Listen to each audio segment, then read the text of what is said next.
오늘 우리에게 주신 말씀을 가지고 말씀으로 걸어가리라는 제목으로 함께 말씀을 나누고자 합니다. 어떤 신학자는 이 시편에 대해서 이렇게 말합니다. 시편은 모든 성경의 축약본이다 이렇게 이야기하기도 합니다. 그리고 실제로 신약 성경 가운데 가장 많이 인용된 구약 성경은 바로 이 시편이라고 합니다. 왜냐하면 이 시편 말씀에는 하나님의 왕 되심을 노래하는 제왕시, 그리고 하나님을 찬양하는 찬양시, 또 하나님 앞에서의 우리의 연약함을 토로하는 탄식시 등의 수많은 그 장르가 존재하기 때문입니다. 특별히 우리가 오늘 함께 읽은 이 119편의 말씀은 토라시라는 것입니다. 토라라고 하는 것은 가르침이라는 뜻인데요. 하나님께서 우리에게 주신 그 말씀을 노래하는 시입니다.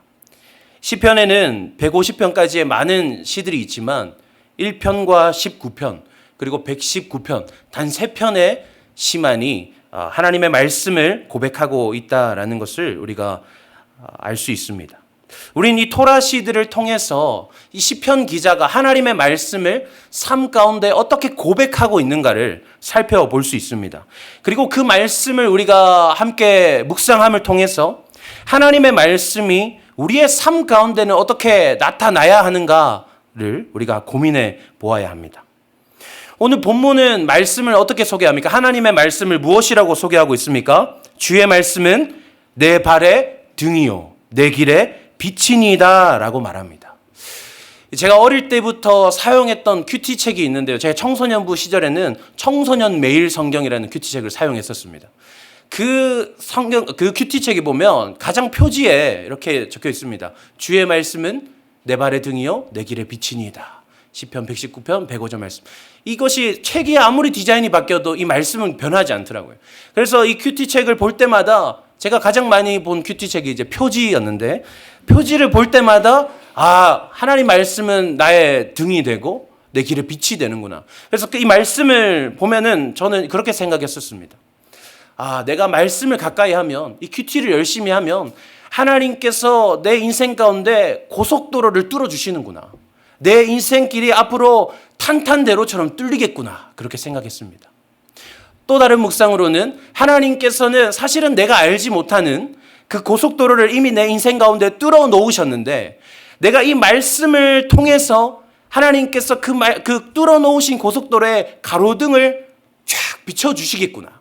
그래서 내가 이 말씀을 가까이 하면 나의 인생길이 앞으로 쫙쫙 뚫릴 뿐만 아니라 내가 참 고민 없이 인생에 흔들림 없이 달려갈 수 있겠구나라고 생각했습니다.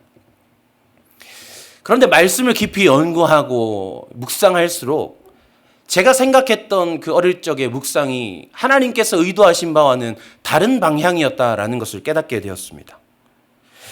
오늘 말씀 가운데 길이라는 단어로 표현된 용어는요, 히브리어 나티브라는 단어인데 이것은 발로 밟아 만든 길을 의미합니다. 그러니까 누군가가 공사를 해서 아스팔트를 깔아놓은 그런 탄탄대로의 길이 아니라 누군가가 발로 밟아 만든 길이라는 것이죠. 산을 다니다 보면 정식적으로 닦여져 있지 않은 좁은 샛길이 있습니다. 누군가가 그 길로 지나갔기 때문에 그 발자국에 의해서 생겨난 길이죠. 그러니 이 말씀이 비추는 길, 오늘 말씀 가운데 시편 기자가 고백하는 그 길은 누군가가 먼저 지나갔던 길이다. 나의 인생길, 내가 앞으로 걸어가야 할 나의 새로운 길이 아니라 누군가가 먼저 걸어갔던 길이다라는 걸 알 수 있습니다. 그분이 누구실까요? 바로 우리 예수님이십니다. 예수님께서 가신 길은 어떤 길입니까? 내가 기대했던 탄탄대로가 아닙니다. 이스라엘 백성들은 메시아를 기다리면서 멋진 백마를 타고 제왕으로 오실 메시아를 기다렸습니다. 그러나 예수님께서는 나귀를 타고 예루살렘에 입성하셨습니다. 사람들은 로마의 압제에서 벗어나게 해줄 다윗보다 강한 용사 메시아를 기다렸습니다. 그러나 예수님께서는 이 땅 가운데 오셔서 처참히 찢기시고 모욕당하셨습니다. 그리고 먼저 그 길을 가신 예수님께서 우리에게 그 길을 이렇게 소개하십니다. 마태복음 7장 13절과 14절 말씀입니다. 좁은 문으로 들어가라. 멸망으로 인도하는 문은 크고 그 길이 넓어 그리로 들어가는 자가 많고 생명으로 인도하는 문은 좁고 길이 협착하여 찾는 자가 적음이라. 아멘. 탄탄대로 멋지게 뻗은 그 길을 꿈꿨습니다. 그러나 사실 말씀이 우리를 인도하는 길은 그런 길이 아니라 주님이 먼저 가셨던 좁고 협착한 길이라는 것을 우리는 알 수 있습니다. 사랑하는 여러분, 오늘 말씀을 통해서 인도하시는 좁고 협착한 그 길로 가시기를 소망하십니까? 아무도 소망하지 않으십니까? 이래서는 안 됩니다, 여러분. 다시 한번 제가 여쭙겠습니다. 결단하는 마음으로 한번 선포해 보십시오. 마음으로 대답하지 마시고 입술로 고백해 보십시오. 오늘 말씀으로 인도하시는 좁고 협착한 그 길로 가시기를 소망하십니까? 그 길이 아무리 험할지라도 끝까지 버티고 견뎌서 날마다 한 걸음 한 걸음을 내딛기를 원하십니까? 끝까지 오늘 이렇게 부탁드리겠습니다. 그런데 문제가 있습니다. 오케이, 결단합니다. 좁은 길 주님께서 가셨는데 저도 가야지요, 주님. 자, 주님 비춰주세요. 불을 탁 켭니다. 그런데 어떻게 됩니까? 밝혀진 불도 우리가 기대했던 불이 아닙니다. 발에 등이 밝혀집니다. 주님, 제가 그 길 간다니까요. 주님, 제가 결단한다니까요. 주님, 제가 한번 견뎌보겠다니까요. 주님, 그러면 환하게 쫙 비춰주셔야죠. 제가 어디로 가야 되는지 그 길을 알려주셔야 제가 가지 않겠습니까? 주님, 그 길을 밝혀주셔야 제가 그 앞에 어떤 장애물이 나를 기다리고 있는지 제가 대비할 수 있지 않겠습니까?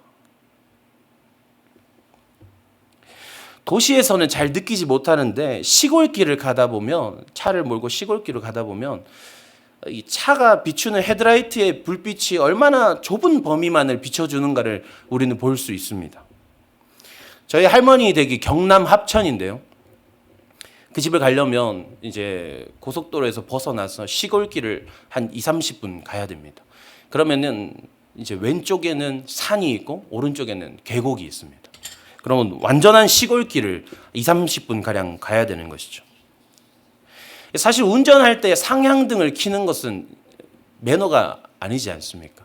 이게 우리에게 배어 있어가지고 시골길에서 상대편의 차가 오든 안 오든 우리는 잘 켜지 않습니다. 그런데 제가 어느 날 그 길을 가는데 너무 답답한 거예요. 빨리 가고 싶은데, 더 빨리 가고 싶은데, 더 빨리 가려면 더 앞을 비춰야 되는데 고민하다가 상향등을 켰습니다.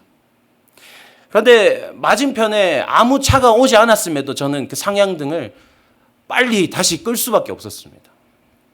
왜 그랬을까요? 너무 무서웠기 때문입니다. 제가 상향등을 켜는 순간 그 산이 비춰지는데 그 산에 있는 나무들과 그런 것들이 너무 무서웠습니다. 네. 우리는 때때로 답답해합니다. 그죠? 하나님, 왜 제 길을 끝까지 보여주지 않으십니까? 어디로 가는지 보여주시면 제가 간다니까요, 하나님. 제가 잘 준비한다니까요. 그러나 여러분, 우리가 여기까지, 우리의 지금의 삶의 자리까지 오랜 동안 펼쳐졌던 그 어려움들, 우리가 겪었던 그 아픔들, 그것들을 여러분들이 그 전에 미리 보셨다면 여러분들 여기까지 오실 수 있으셨겠습니까? 이 길로 선택해서 오실 수 있으셨을까요? 다윗이 사무엘에게 기름 부음을 받습니다. 그리고 기름 부음 받은 다윗의 인생이 어떻게 펼쳐집니까? 사울에게 쫓기게 되고 왕이 된 후에도 그의 삶이 녹록지 않습니다.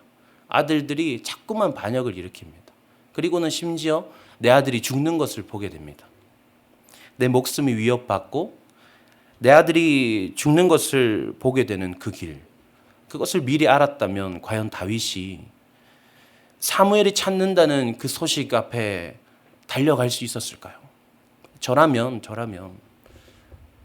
제사장님, 저는 못합니다. 저는 그 길 못 갑니다. 저는 그냥 조용히 양치고 살겠습니다.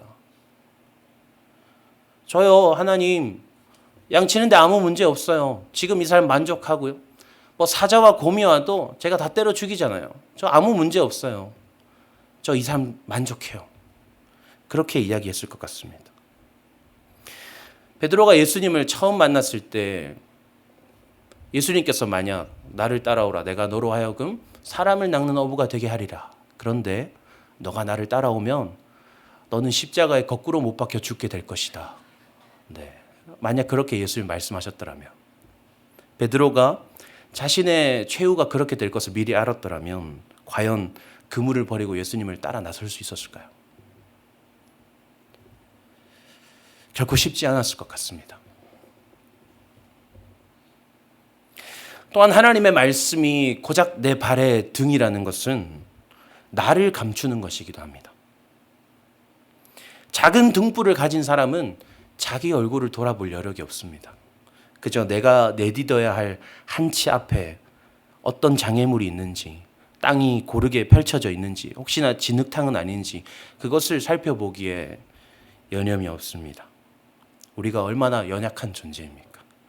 하나님의 빛이 나를 비출 때에 드러나게 될 우리의 그 더러움, 그 어둠이 얼마나 추악합니까? 하나님의 사명 앞에서 우리는 끊임없이 나의 자격 없음을 고백하지 않습니까?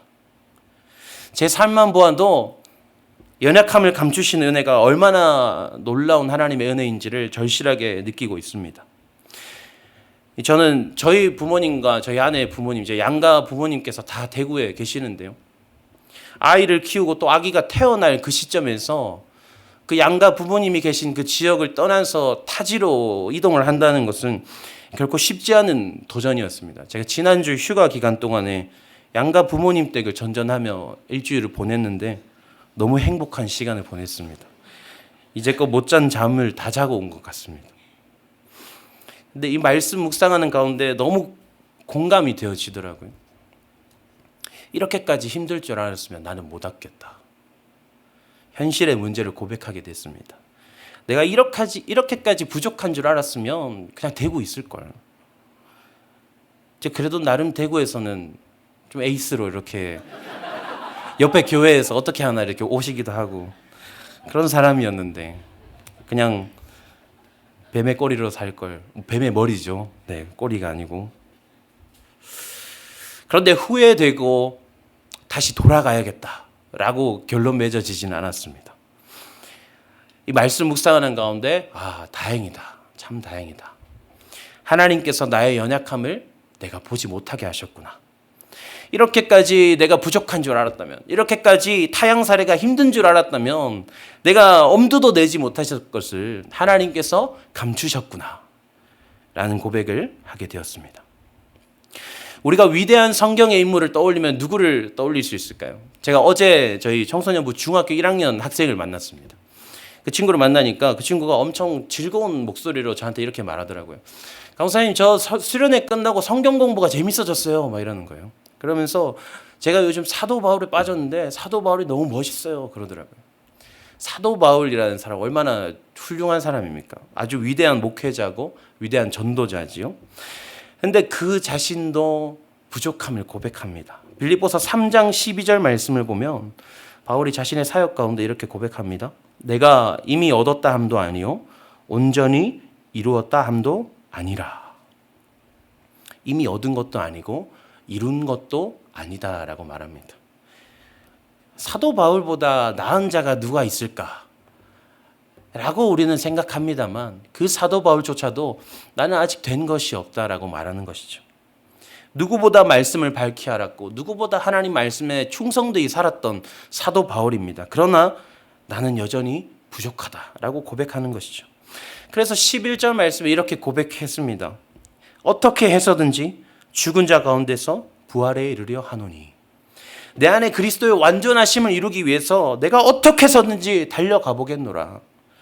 나는 여전히 부족하고 내가 한 걸음 내디딜 때마다 나의 연약함이 내 발목을 붙잡지만 나는 그리스도께 붙잡힌 바 되었으니 내가 그리스도를 붙들고 달려가리라.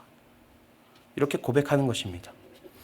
우리 빌립보서 3장 12절의 말씀 한 번 더 다시 읽어볼까요? 다 함께 읽겠습니다. 내가 이미 얻었다 함도 아니요 온전히 이루었다 함도 아니라 오직 내가 그리스도 예수께 잡힌 바 된 그것을 잡으려고 달려가노라. 아멘. 나는 부족하지만 하나님을 의지함으로 내가 예수 그리스도께 잡힌 바 된 그것을 붙들고 나아가는 것입니다. 여호수아 1장 6절에서 하나님은 여호수아에게 이렇게 말씀하십니다. 강하고 담대하라. 너는 내가 그들의 조상에게 맹세하여 그들에게 주리라 한 땅을 이 백성에게 차지하게 하리라.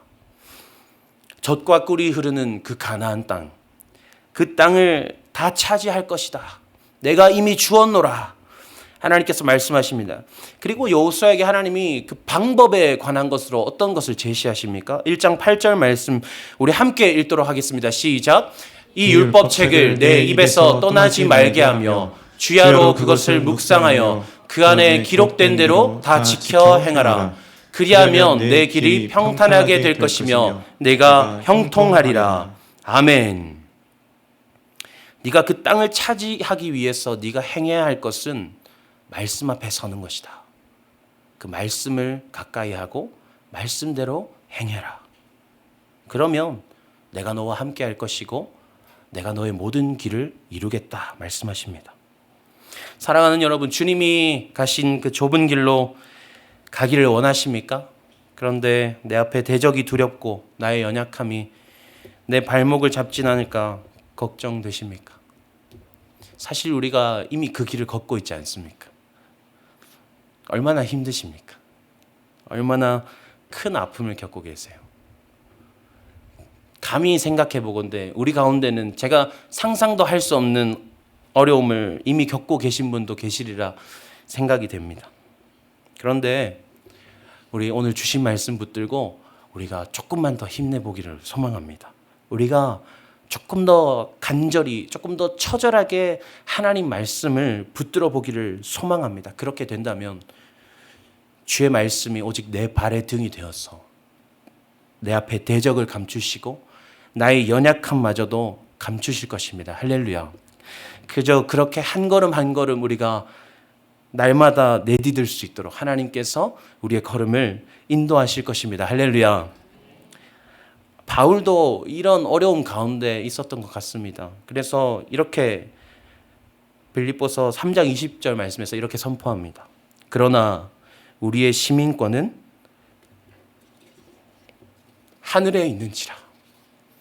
우리 함께 읽어볼까요? 시작. 그러나 우리의 시민권은 하늘에 있는지라. 아멘. 앞으로도 우리가 계속 걸어가야 할 이 길인데 생각보다 더 힘들 수도 있습니다.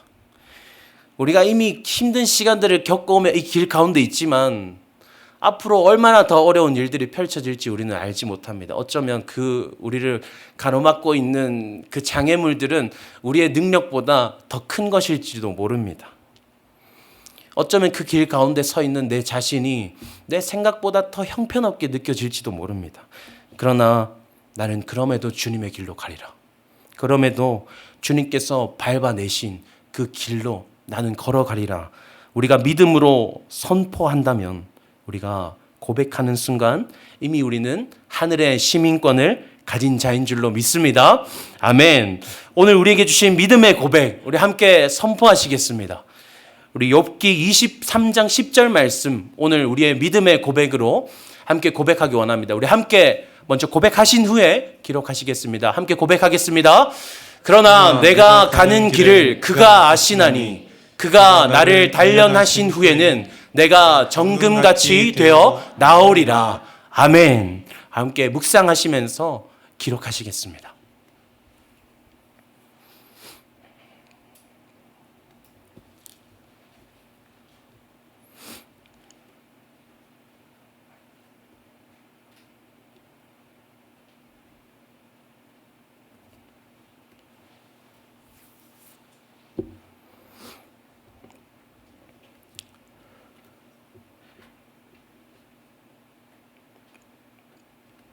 우리 다 적으셨으면 우리 옆에 계신 분들과 함께 이렇게 축복하시겠습니다. 우리는 하늘의 시민권을 가졌습니다. 할렐루야. 주님 말씀을 의지함으로 하나님께서 모든 걸음을 인도하실 줄로 믿고 그저 말씀으로 비추시는 한 걸음 한 걸음을 내딛어가는 우리가 되기를 소망합니다. 아멘. 이 시간 우리 찬양하면서 또 기도함으로 나아가도록 하겠습니다.